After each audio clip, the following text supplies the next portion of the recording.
तेहि अवसर सीता तहाँ आई, गिरिजा पूजन जननी पठाई। तेहि अवसर सीता तहाँ। जिस समय भगवान श्री राम और लक्ष्मण अपने गुरुदेव का पूजन संपन्न कराने के लिए पुष्प वाटिका गए हैं पुष्प लेने, उसी समय भगवती सीता अपनी अष्ट सखियों के सहित वहाँ पधारी हैं। संग सखी सब सुभग सयानी, गावहीं गीत मनोहर बानी। और उनके साथ जो सखियां हैं वे सुंदर शब्दावली, सुंदर राग युक्त गान कर रही हैं।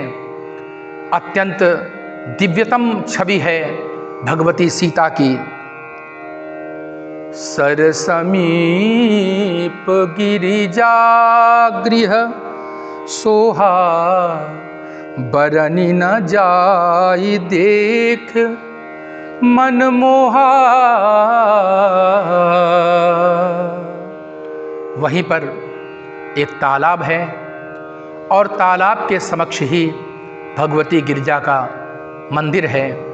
भगवती पार्वती जो सबको सर्व पदार्थ प्रदान करती हैं और निश्चित रूप से अपने भक्तों के मनोकामनाओं की पूर्ति करती हैं, साक्षात शक्ति हैं, जगदम्बिका हैं। आज उनका पूजन करने के लिए भगवती सीता आई हैं। पूजा कीन अधिक अनुरागा, निज अनुरूप सुभग बर मांगा।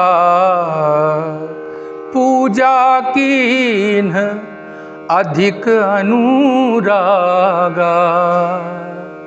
अत्यधिक अनुराग से, प्रेम से भगवती सीता ने माता गिरिजा का पूजन किया है और उनसे अपने अनुरूप वर मांगा है।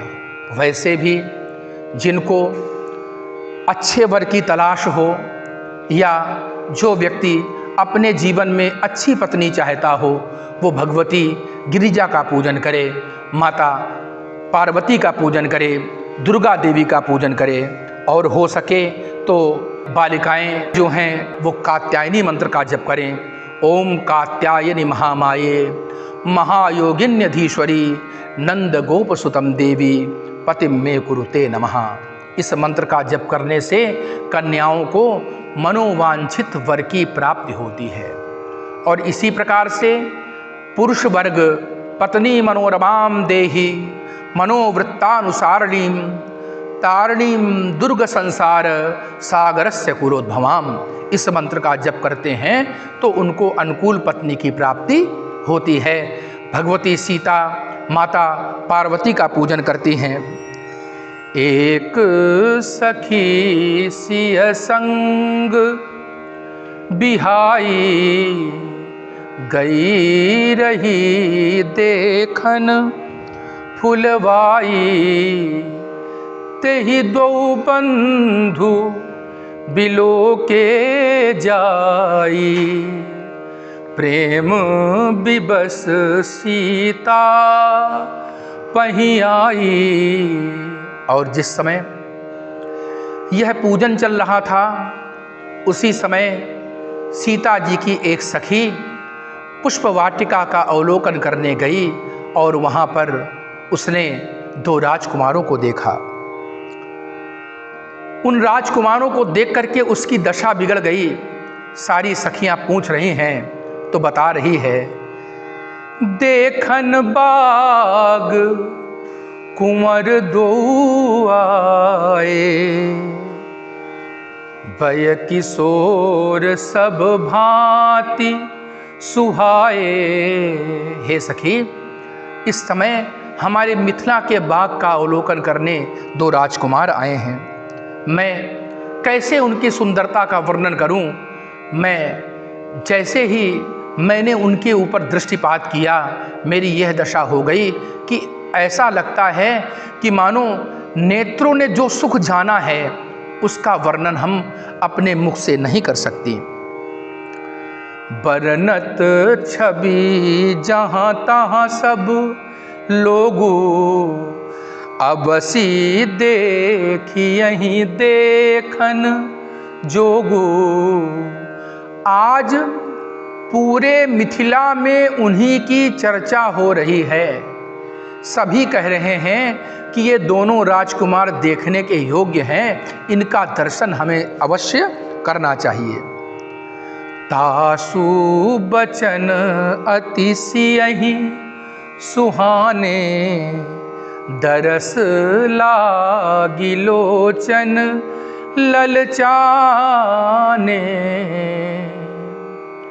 सखी के प्रिय वाक्य भगवती सीता को बहुत ही उत्तम लगे और उनका मन भगवान राम और लक्ष्मण के दर्शन के लिए लालायित हो गया। अपने सखियों को साथ लेकर के भगवती सीता चल पड़ती हैं राम लक्ष्मण का दर्शन करने। सुमिरि सिय नारद बचन, उपजी प्रीति पुनीत। नारद जी ने भगवती सीता को बता रखा है, उनकी हस्तरेखा देख करके, उनका ललाट देख करके भगवती सीता को बता रखा है कि तुम्हारा विवाह सुंदर सांवले वर्ण के युवक से होगा। अपने गुरुदेव की वाक्यों का विश्वास करके भगवती सीता आज उसी मनोरथ को लेकर के चल पड़ी हैं आगे। कंकन किंकिनी नूपुर धुनि सुनी, कहत लखन सन राम हृदय गुनी।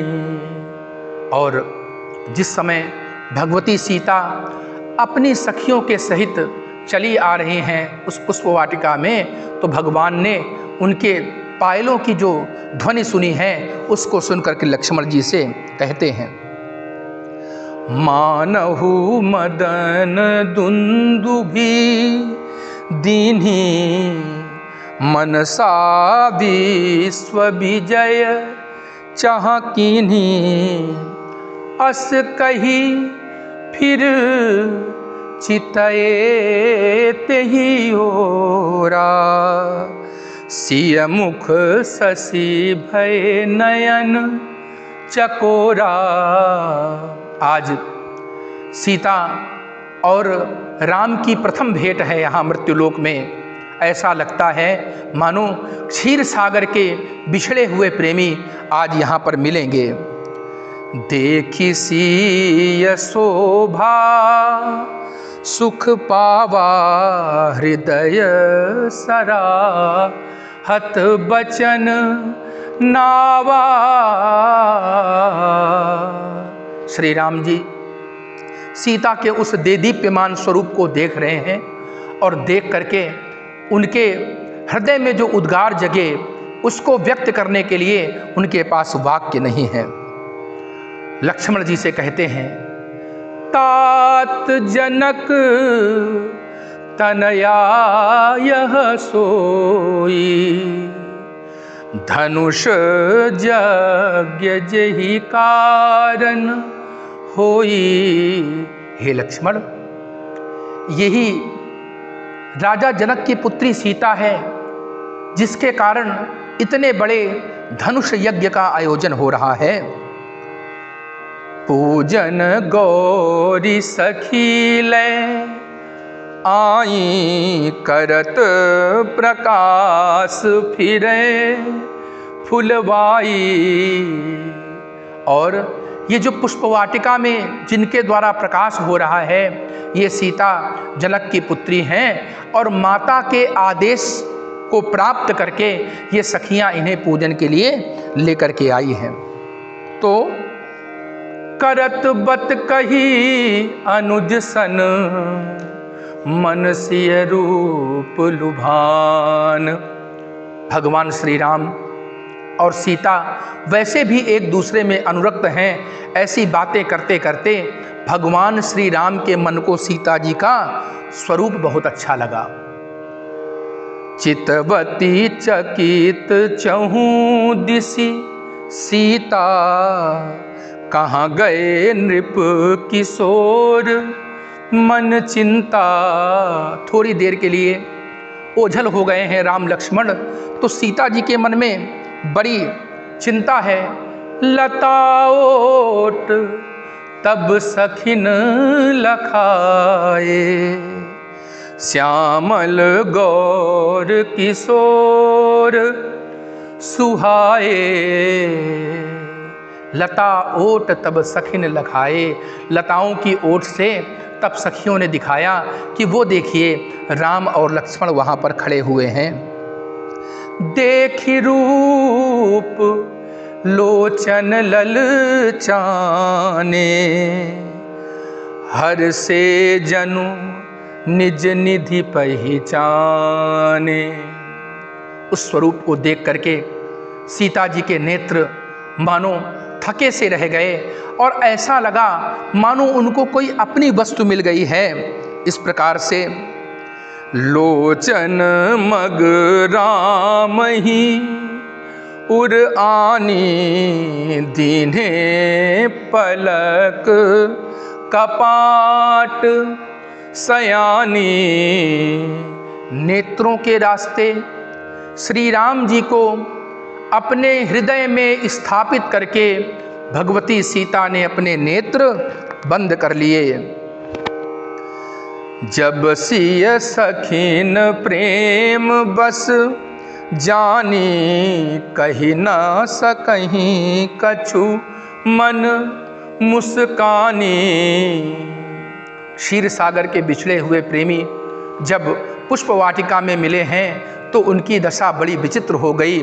सखियां मन में संकुचित हैं और स्थिति क्या है, एक सखी ने जब देखा कि भगवती सीता अत्यधिक प्रेम में आतुर हो रही हैं तो क्या कह रही है, पुनिया उब एही बिरिया काली, अस कही मन बिहसी एक आली।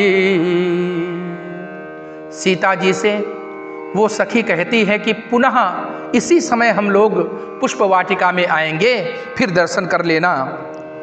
गूढ़ गिरा सुनी सिय सकूचानी, भयउ बिलम्ब मातु भय मानी। प्रेम में उनका हृदय द्रवित है। सखियां भी कह रही हैं कि देर हो रही है, तो उनको अपनी माता का स्मरण हो आया। हमारे यहाँ श्री राम जी ने और सीता जी ने मनुष्यों के लिए ऐसे अद्वितीय संस्कार प्रस्तुत किए हैं कि यदि हम इनकी एक दो बातों को ही अपना लें तो हमारा जीवन धन्य हो जाएगा। आजकल के युवक और युवतियां विशेष तौर से उनको रामायण के आदर्श को अवश्य मानना चाहिए। प्रेम अवश्य है, परंतु माता पिता का अनुशासन भी जीवन में है।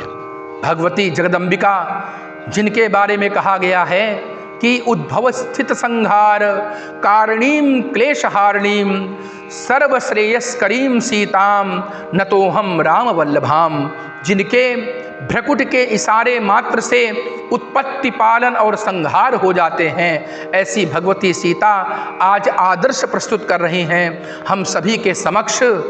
भयउ विलंब, देर हो रही है, मुझे घर जाना चाहिए। क्यों? क्योंकि माता हमारी क्या सोच रही होंगी।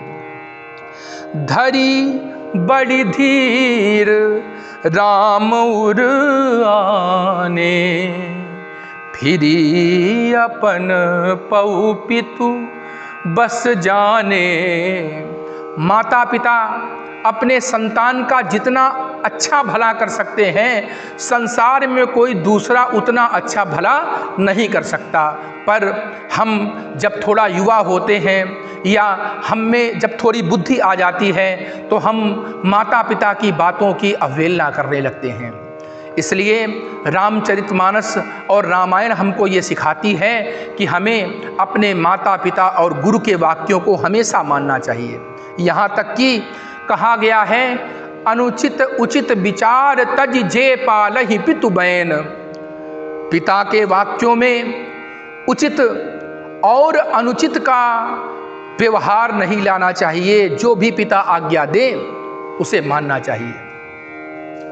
मात पिता गुरु प्रभु के बानी बिनहि विचार करिए शुभ जानी। माता पिता गुरु यदि हमको आज्ञा देते हैं तो उसमें विचार करने की आवश्यकता नहीं है। यही आदर्श श्री राम जी ने प्रस्तुत किया और यही आदर्श भगवती सीता ने प्रस्तुत किया। माता पिता के अधीन हैं हम। पिताजी ने जो प्रण ले रखा है उसी प्रण के अनुसार शादी होगी, उसी प्रण के अनुसार विवाह होगा। इसलिए हम सबको चाहिए कि यदि कोई अपने आप भी वर का वर्ण करता है तो भी माता पिता से परामर्श लेना और उनका आशीर्वाद लेना अत्यंत आवश्यक है। इससे एक तो निश्चित रूप से कल्याण होता है, दूसरा अगर मान लीजिए किसी भी ग्रह की बाधा है वो भी दूर हो जाती है। तीसरी बात यह है कि जब कभी भविष्य में आपके जीवन में संकट आता है उस समय माता पिता का आशीर्वाद आपकी रक्षा करता है। इसलिए ऐसे संस्कारों से युक्त हमारा जो भारतवर्ष है हमें उस पर निश्चित रूप से गर्व करना चाहिए, क्योंकि भारत की दो ही प्रतिष्ठा है। भारतस्य प्रतिष्ठे द्वे संस्कृतम संस्कृतिस्तथा। हमारे यहाँ संस्कृत भाषा और हमारे यहाँ की संस्कृति जिसका कि संपूर्ण विश्व कायल है, संपूर्ण विश्व जिसका लोहा मानता है। यहाँ तक कि अब तो वैदेशिक लोग भी हमारा अनुगमन करने लगे हैं और हम अपने जीवन को पाश्चात्य सभ्यता की ओर ले जाते हुए नहीं आगाते। जबकि हमारे यहाँ संस्कार हैं, हमारे यहाँ ज्ञान है, वैराग्य है, रूप है, लावण्य है, ज्ञान है, ऐश्वर्य है। इसलिए हमेशा अपनी मातृभाषा का, अपनी मातृभूमि का, अपने देश का, अपनी संस्कृति का हमेशा सम्मान करना चाहिए। उसमें लज्जा का अनुभव नहीं करना चाहिए। हाँ, हमें लज्जा करनी है तो बुरे कर्मों को लेकर के करें, परंतु अपने धर्म का पालन करने में, अपने संस्कारों का पालन करने में, अपने यहाँ की पृष्ठभूमि का पालन करने में यदि हमें कोई शर्म महसूस होती है तो ये बड़े लज्जा की बात है। अब इधर ये सोचती हैं कि कहाँ ये सुंदर से राजकुमार और कहाँ वो शिव का विशाल अजगव जो कि दधीच की अस्थियों से बना है, कैसे तोड़ेंगे ये भगवान श्री राम इस धनुष को।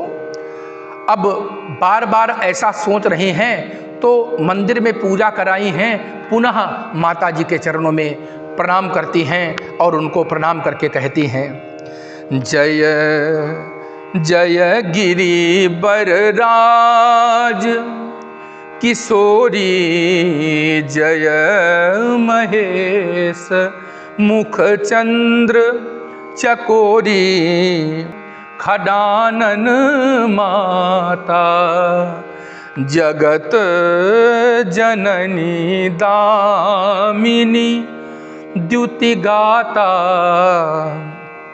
नहीं तब आदि मध्य अवसाना, अमित प्रभाव वेद नहीं जाना।